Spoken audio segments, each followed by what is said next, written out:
Hoyoverse, or MiHoYo, the creators of Genshin Impact, have just come out with a new game that you may or may not be getting a lot of ads for right about now. It's a huge free-to-play game on mobile and PC for now with a gacha mechanic. One thing that held me back from a live service game like Genshin Impact was how long it had been out and how much I'd missed, but the prospect of getting in on the ground floor on a new game was appealing to me, so I gave it a shot. Should you try it? Is it worth your time? Here are my thoughts and my initial review impressions. Now, it's important to note, it is a gacha game at its core, which means there is a fundamental aspect of using in-game currency to roll for new characters and rare items. I am free to play and have sunk several hours into it already with zero desire to buy anything. I've read and seen for myself that the free units provided through story progression are actually very good. The primary difference between this game and Genshin Impact would be in its fundamental gameplay. Where Genshin was an action-adventure open-world RPG, Star Rail is a traditional turn-based RPG. Think Dragon Quest, older Final Fantasy titles, Pokemon, etc. That is the primary gameplay loop. If you really can't stand these kinds of games, even with a compelling story and characters, then you likely just won't be able to push through it. If you do like turn-based RPGs, this actually gets pretty fun. Like more traditional turn-based RPGs, you travel around routes or set maps and engage in battles with enemies from the overworld. You get a preview of the enemy's strengths and weaknesses by looking at them, and like some other games, you can initiate combat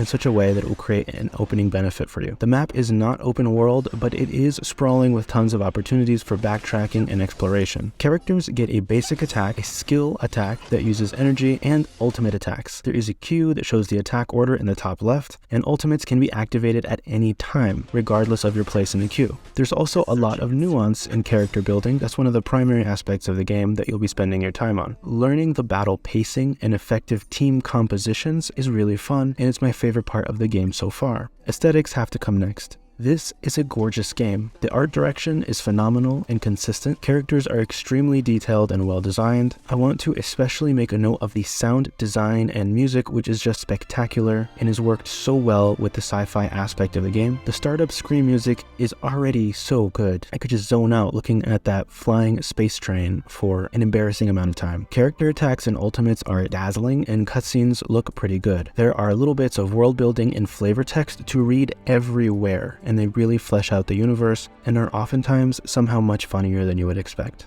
And this last aesthetic component is very important to me personally, and that is that basically all main questline dialogue is voiced. Completely voiced. Do you know how many $60 games can simply not manage to do that somehow? And for the most part, it's even pretty good. Lastly, story. This honestly really doesn't feel like a gacha game, at least for the first 5 to 6 hours that I've sunk into it. The story is actually good, the characters make sense and have depth, and they hint at future character developments. The story has a grand space odyssey vibe to it. The game overall does a good job of doling out all the features and gameplay choices over the first few hours so you aren't too overwhelmed. The fact that the gameplay is turn-based also makes it much more mobile-friendly. As a live service game, new content will come out and the meta will develop over time, so there are always things to look out for. I suggest giving it a shot if you can, if you have platforms that can run it well. I've been playing it a lot, and I've just been treating it with very low expectations, but I keep coming back for more because of how fun I'm finding it to be.